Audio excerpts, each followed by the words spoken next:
নদীকে আসলে গ্রাস করে খাচ্ছে, যেটা নদীকে আসলে ভালো ভালো মাছগুলো যেগুলো হতে দিচ্ছে না এবং বংশ বিস্তার বিস্তার করতে দিচ্ছে না।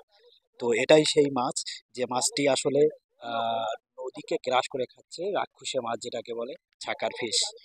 তো এই মাছের কবলে পড়ে কিন্তু ভালো ভালো মাছগুলো এগুলো সব বিনষ্ট হয়ে গেছে, বিলীন হয়ে গেছে এক কথায়। তো কি বলবো, এই মাছগুলো আসলে সরকার পদক্ষেপ না নেওয়া পর্যন্ত এগুলো ঠিক হবে না, বা হচ্ছে এগুলো আমাদের নিজের থেকে হচ্ছে নিয়ে এগুলো ধ্বংস করে ফেলতে হবে, তাহলে হয়তো বা ঠিক হতে পারে। বা এটাই সেই হচ্ছে রাক্ষসে মাছ, যে মাছটি আসলে নদীকে গ্রাস করে খাচ্ছে। আসলে নদীর যে হচ্ছে সুন্দর সুন্দর মাছ পাওয়া যাচ্ছিল আগে, সেই মাছগুলো এখন বিলীন হয়ে যাচ্ছে দিনের পর দিন, এই নদীর এই রাক্ষসে মাছগুলোর কারণে।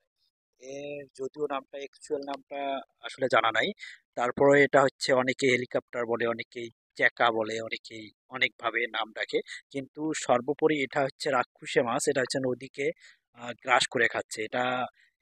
এটা থাকাতেই হচ্ছে নদীর যেগুলো হচ্ছে সুন্দর সুন্দর মাছ, এই মাছগুলো আসলে আস্তে আস্তে বিলীন হয়ে যাচ্ছে এই এই রাক্ষসে মাছের কারণে।